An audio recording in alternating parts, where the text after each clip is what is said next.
truth is one and eternal. Realize oneness with it in your deathless self within. The following commentary is based on the teachings of Paramahansa Yogananda. There is a saying in chapter 1 of the Gospel of St. John that would seem to respond with a definite no to the question, can man see God? The saying is, no man hath seen God at any time. The only begotten Son, which is in the bosom of the God, he hath declared him. Many great saints, however, claim to have seen God. If we ask, then, can God be seen, rather than can man see God? The answer is yes. Else, those saints lied, and else the scriptures themselves lie. The point is, it is not man, this human body with human eyes, that see God. God can be seen only with spiritual vision, with the eyes of the soul. As the Bhagavad Gita puts it in the 11th chapter, thou canst not see me with mortal eyes, therefore I now give thee sight divine, behold my supreme power of yoga. With these words, Hari, the exalted Lord of Yoga, revealed himself to Arjuna in his infinite form. Paramahansa Yogananda, in Autobiography of a Yogi, describes the supernal experience in words more readily comprehensible to modern minds than the poetic phraseology of the Bhagavad Gita. The chapter, An Experience in Cosmic Consciousness, is one of the most inspiringly beautiful in all mystical literature. Here is a brief excerpt. An oceanic joy broke upon calm, endless shores of my soul. The Spirit of God, I realized, is exhaustless bliss. His body is countless tissues of light. I saw the divine dispersion of rays pour from an eternal source, blazing into galaxies, transfigured with ineffable auras. Again and again I saw the creative beams condense into constellations, then resolve into sheets of transparent flames. By rhythmic reversion, sextillion worlds passed into diaphanous luster. Fire became firmament. I cognized the center of the Empyrean as a point of intuitive perception in my heart. Irradiating splendor issued from my nucleus to every part of the universal structure.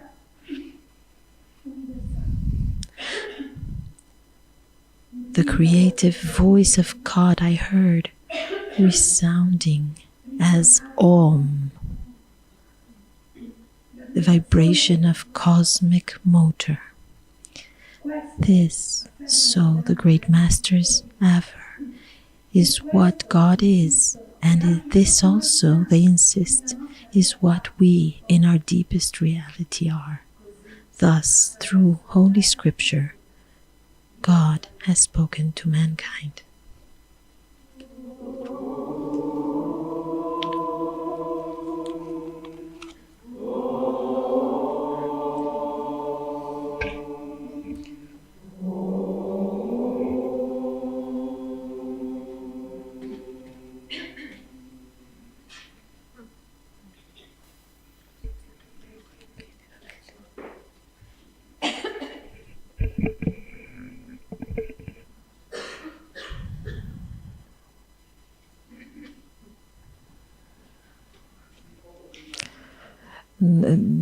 Just before Christmas, I had charged my car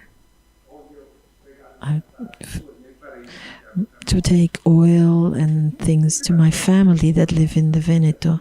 And before leaving, I stopped in Santa Maria degli Angeli to have breakfast. I parked my car and I wanted to stop in a place where I would stop with Swami. So it was a nice moment before starting our trip. When I come out of my bar after breakfast, there was a car parked. I had parked it against the wall, and there was another car that was parked next to my car, so not even Spider-Man could get into the car. It was so close to it that I couldn't get in. And so I actually was losing my calmness, and I said, how did this man park his car? So I tried to get the things out of the back of the car, and I realized that there was a big box that couldn't come out, so I couldn't go into the car that way. So I went into the bar and I said, is there someone that parked a car next to my car? And nobody answered. So I went to another store close by and nobody answered. So I sat to wait 5 minutes. And there was smoke coming out of my ears. 10 minutes. They're inside of me. You can imagine. I was thinking, what am I going to do to him when he comes out? And then after 15 minutes, a lady with a cane came towards the car. She's about to open the car, and I say, and she turns around with a beautiful smile and says, tell me, my heart, my lovely heart.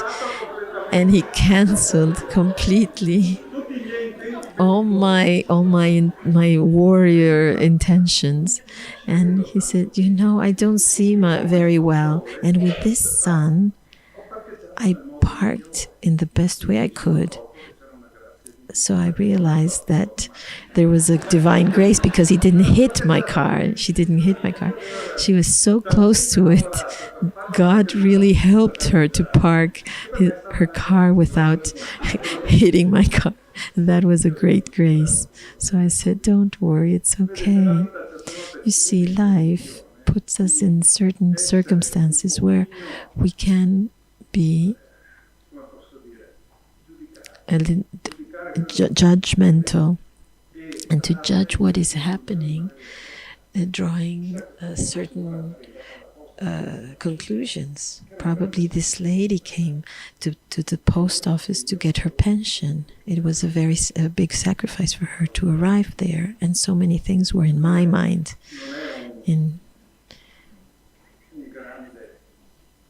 It is not a big problem, but I just wish to show you how everyday life makes you lose the sense of God. God is the one that puts us in these difficult circumstances. And if we manage to keep our interior center, all of this are graces that come to us. We must see the story of the prodigal son, when this son that has lost everything comes back to his father. The father didn't say, oh, you have done wrong, now you come without anything after you've not been doing well deeds. He said, no. He put the ring to him and dressed him with the best clothes. That's our Father. He does not judge us. We are the ones that judge ourselves if we do right or wrong. This for him is not important if we are connected. When we forget that he is there, he doesn't say, oh, you were doing this wrong, or this, you could have done it better. What he really wants is that we desire to have him in the deep depths of our heart. And it's not easy to see this in the everyday life. I remember some years ago I had, and now I still have, I have a problem that I see some small lights around my eye. And I say, what are these lights? And I went to the doctor. to the eye doctor, and he looked into my eye and he said, "Oh, it's not something serious. It's just that in your eye there is like a gel that is the vitre that is connected with small filaments close to the retina. And if these let go, they detach, this can happen. So instead of following the surface, the round surface of the eye, it like moves, and that creates these lights in the eye. And so I asked, what can we do? And he said, nothing. The lights are there if you want to see them. If you don't want to see them, they're not there. It's like when you put your eye in focus. I'm looking at the person in front or the bag that is further down. In that moment, you have to take a decision, make a decision, if you want to see those little lights or if you don't. It took me a week, and then it stopped. As when the lights would come up, I worked on not seeing them. And that's how life should be seen.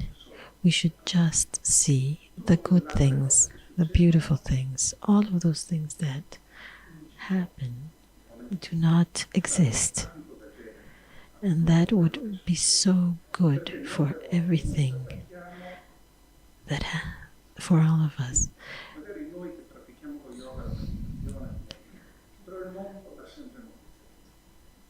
Because the world is all full of bad news, and the good ones, they are forgotten, are not listened to.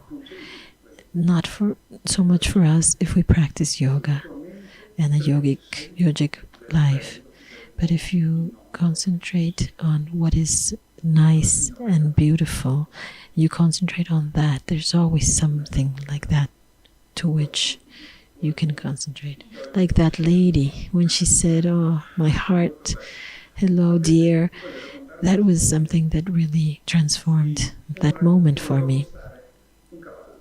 I want to tell a story of a king that wanted to buy the best horse that existed in those lands. And so he sent his army to look for this horse, and they found two horses that are practically identical. They're so the same height, the same muscles, the same color. They're both identical, but one costs the double of the other. And the king says, that's so strange. And the king did not say, I want the one that costs less. I just want to understand why one costs less than the other. And so he called the horses, he had them come, and he tested them. And at the end, the seller of the horse said, this costs 10 and this costs 5. And the king wanted to understand the reason behind this. So he asks two riders and asks them to make a race. And the two horses arrive exactly at the same time. So it was a mysterious for the king. So he concentrates and he says, okay, let's have them run more. So they start running again, and he sees that one horse it lifts up a lot of dust behind, and the other one doesn't. When they run, one gallops in such a way that he does not lift at all dust.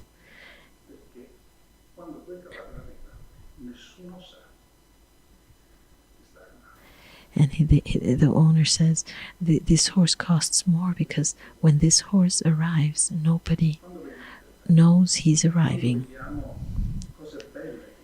He's coming. And this is how life is when we see things happen in our life, we must be grateful and thank all the gifts that arrive to us every day. It's not that I am better because I managed to do something, it's just that I'm an instrument. And we realize that God is really the doer. If we build a beautiful house, we must not be show off about what we have done. If we do something for someone, we should not underline it, or as Jesus said, have your right hand not understand what the right hand is, the left hand and the right. So this becomes double the value that we may receive when we do things this way. You know, Mother Teresa of Calcutta won the Nobel Prize because she was a great inspiration of peace and love. She did so much, and when she came back to Calcutta after this prize, there were great celebrations to honor her.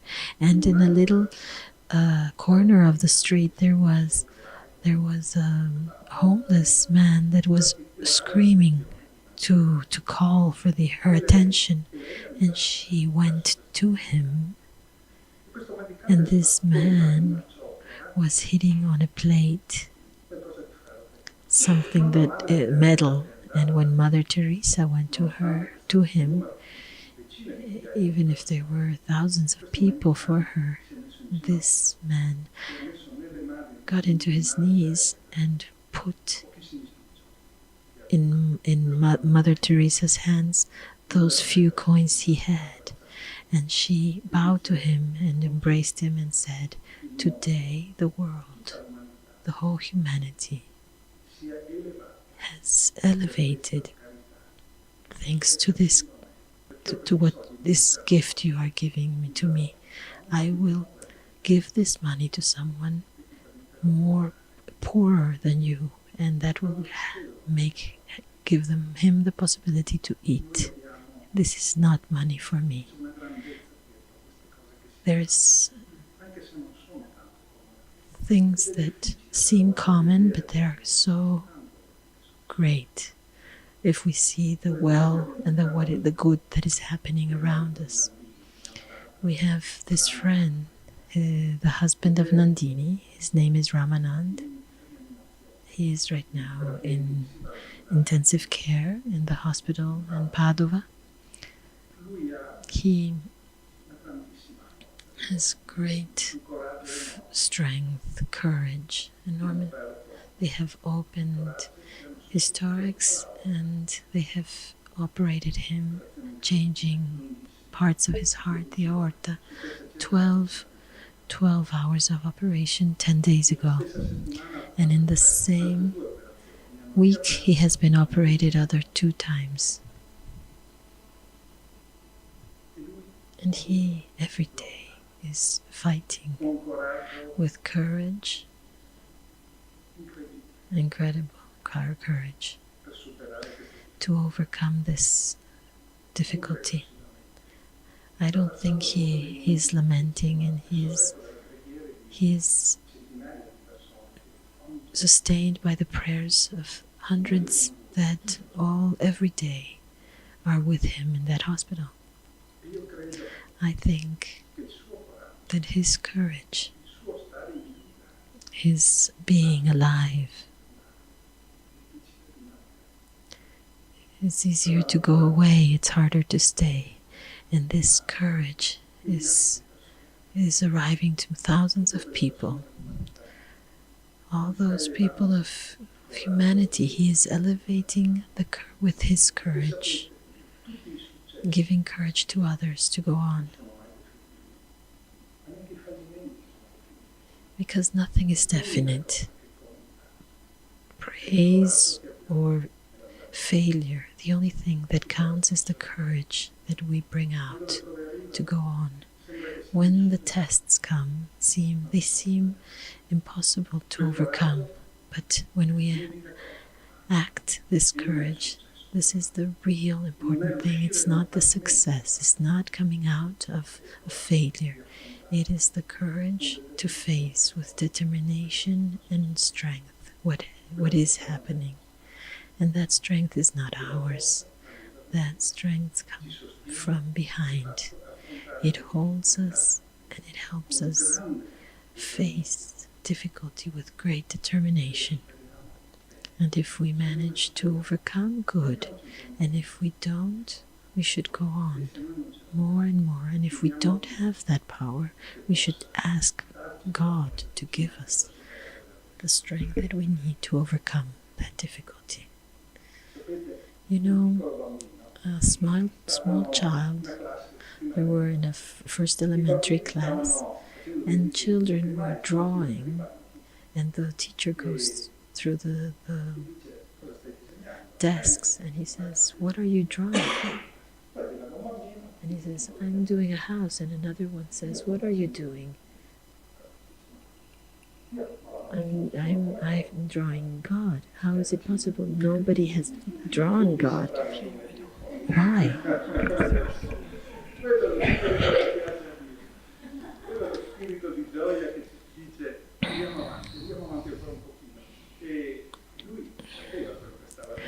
This child knew what he was drawing, and he wanted to draw that.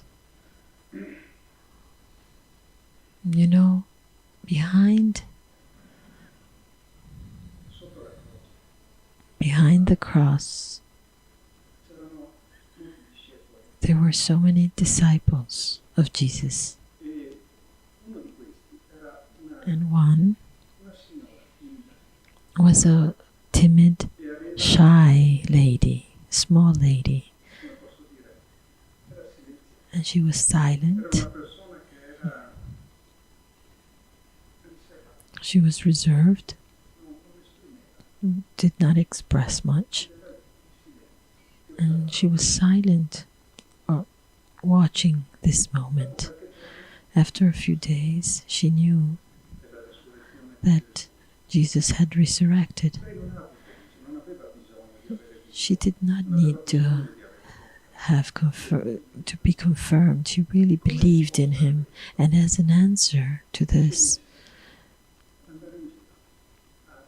she went out to bring out the word of Jesus.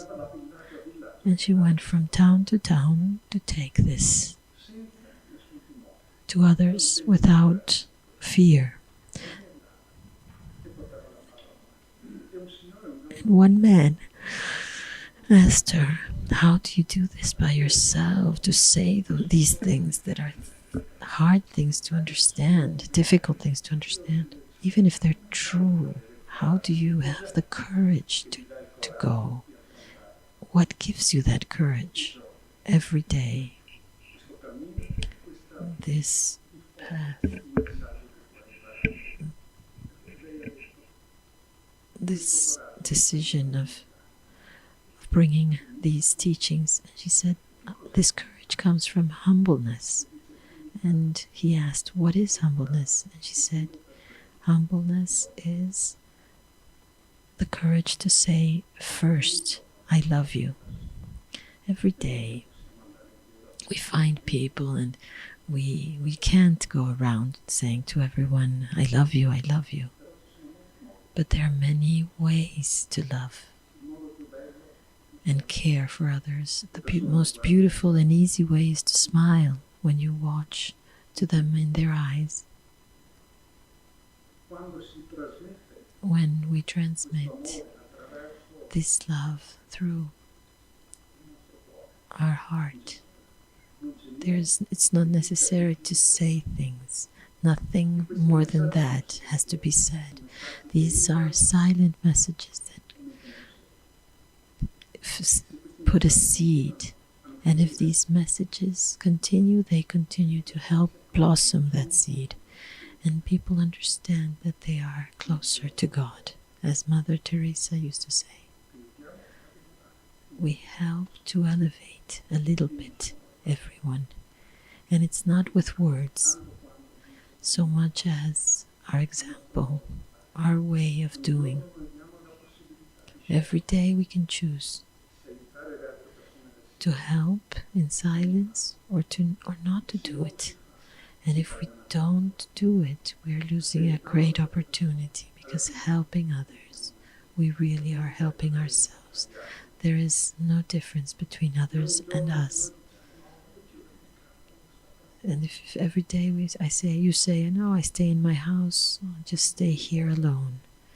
Sometimes it's good to have moments and relax, but that's not the important thing. Is to have the courage to go on every day, and only this way we will have a glorious life.